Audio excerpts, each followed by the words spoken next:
بسم اللہ الرحمن الرحیم۔ السلام علیکم ویوز و حاضرین، میں ہوں آپ کا ہوسٹ رانا وسیم اور آپ دیکھ رہے ہیں ہسٹری آف راجپوت۔ تو ویوز، آج کی ہماری ویڈیو بڑی امپورٹنٹ ہے۔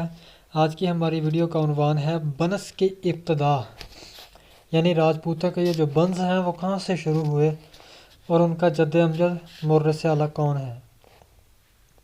تو ویوز، بیان کیا جاتا ہے کہ برہما جی کے دو پوتے، تو برہما جی حضرت نوح علیہ السلام کے تیسرے بیٹے یعنی یافس علیہ السلام کا نام ہندی کتابوں میں برہما جی لکھا ہوا ملتا ہے۔ برہما جی کے دو پوتے سوریا اور چندر تھے۔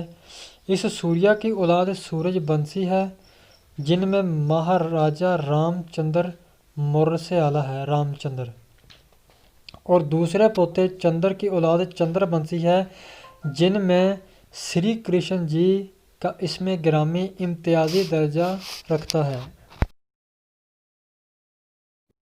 تو اس کے بعد میں آپ کو بتاتا ہوں کہ جو راجپوتوں کی 36 شاہی خاندان ہیں وہ کس ونش میں کتنی گوتیں آتی ہیں۔ یہ جو مشہور ونش ہیں وہ تو میں نے آپ کو بتا دی کہ سورج بنسی اور چاند بنسی، چندر بنسی اور سوریا ونشی ہیں، اور انہی میں سے آگے اور بھی ونش نکلتے ہیں، اور ان میں سے مزید آگے کچھ اور ونش نکلتے ہیں۔ وہ تو کہ ذیلی شاخیں ہوگی نا ان کی ونشوں کی۔ جو مین ونش ہیں وہ یہی ہیں، سوریا بنسی اور چندر بنسی۔ اب میں آپ کو بتاتا ہوں کہ کس ونش میں کتنی گوتیں آتی ہیں۔ یعنی سورج بنسی میں 10 گوتیں آتی ہیں، اور اسی طرح چندر بنسی میں بھی 10 گوتیں آتی ہیں راجپوتوں کی، یہ 20 ہو گئیں۔ اور رشی ونش میں 12 گوتیں آتی ہیں، یہ 32 ہو گئیں۔ اور اگنی کل کہہ لیں یا اگنی بنسی کہہ لیں، اس میں 4 گوتیں آتی ہیں، جس کا نام یہاں تیاس لکھا ہے۔ یہ ہوگے کل 36 رائل خاندان راجپوتوں کے۔ اور میں ونش آپ کو بتانے لگا ہوں کہ سورج بنسی نمبر 1 پہ، اس کے بعد چندر بنسی، رشی بنسی، رگن بنسی، ناگ بنسی، اسر بنس۔ ان کے علاوہ بعض اور بنس ہیں جو انہی کی شاخیں ہیں۔ یادو بنس چندر بنسی کی شاخ ہیں۔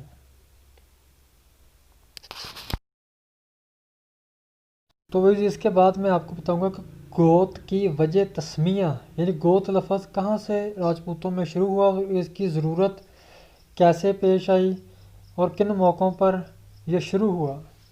تو گوت سنسکرت کا لفظ ہے جس کے معنی باڑہ کے ہیں۔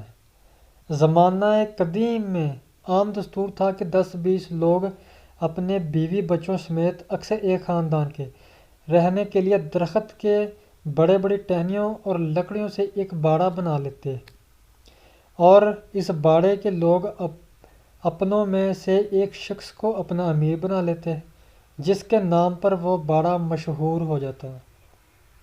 چونکہ ایک باڑہ کے لوگ آپس میں رشتہ ناتا پسند نہ کرتے تھے، اسی لیے وہ اکثر دوسرے باڑے کے لوگوں سے رشتہ ناتا کرتے۔ ایسے وقت میں جب وہ اپنے باڑہ کی نسبت بتانا چاہتے تو وہ اپنے امیر کا نام لے دیتے۔ اس وقت سنسکرت، پراکرت اور ہندیوں کا دورہ تھا، یعنی سنسکرت کا دور تھا۔ باڑہ کی جگہ لفظ گوت عام ہو گیا۔ مورخین اس بات پر متفق ہیں کہ ہندوستان کے چپا چپا کو راجپوتوں نے بسایا۔ یعنی جب ایک باپ کے 4 بیٹے جوان ہوئے تو وہ اپنے بیوی بچوں کو لے کر علیحدہ علیحدہ ہو گئے، اور چاروں بھائیوں نے 4 بستیوں کی بنیاد ڈالی۔ ان کا یہ باڑہ شاخوں کی صورت قرار پائے۔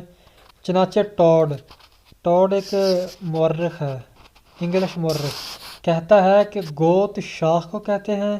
گوتوں کی تعداد اس وقت 3586 کہی گئی ہے، یعنی 3586 گوتیں۔ یہ مورخ ٹاڈ کا کہنا ہے کہ 3586 گوتیں ہیں راجپوتوں کی کم از کم۔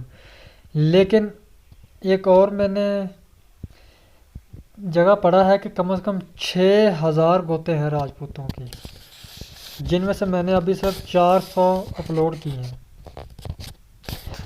تو میں کوشش کروں گا انشاءاللہ وقفاً فوقفاً آپ کو سب کے بارے میں آگاہی دی جائے۔ سب تک پہنچنا تو شاید مشکل ہو جائے گا، لیکن جتنی پر ہم تحقیق کرتے گئے انشاءاللہ آپ کو آگاہی دیتے جائیں گے۔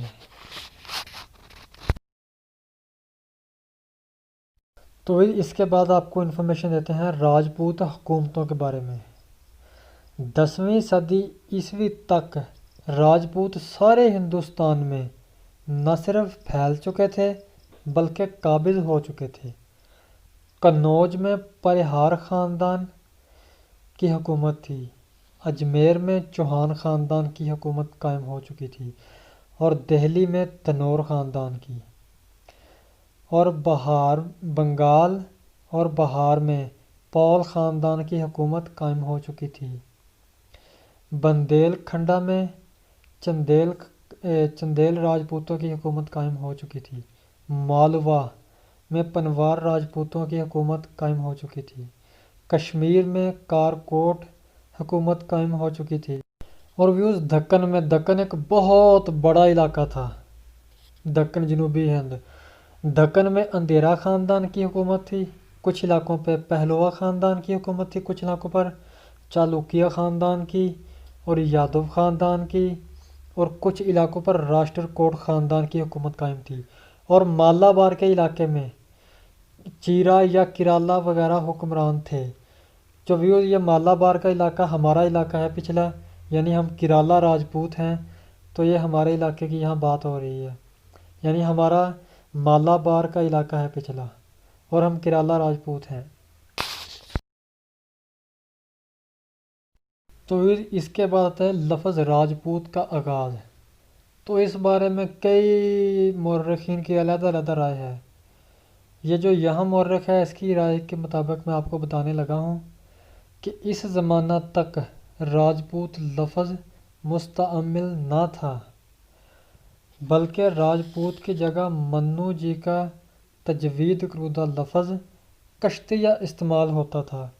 کشتریہ قدیم آریہ لفظ ہے، لیکن 11ویں صدی عیسوی میں جب ہندوستان میں مسلمان داخل ہوئے تو انہوں نے کشتریوں کو راجپوت کہنا شروع کیا، یعنی کشتری اپنے اپنے علاقے میں راجا مانے جاتے تھے، اور راجا کے بیٹے کو راجپوت کہنا شروع کر دیا۔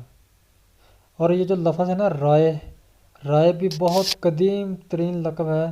یہ جو ہمارا شجرہ ہے نا کیرالا راجپوتوں کا، وہاں بھی رائے لفظ کا وجود ملتا ہے،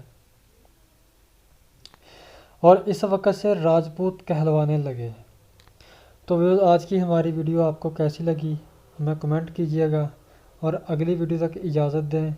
السلام علیکم ورحمۃ اللہ وبرکاتہ۔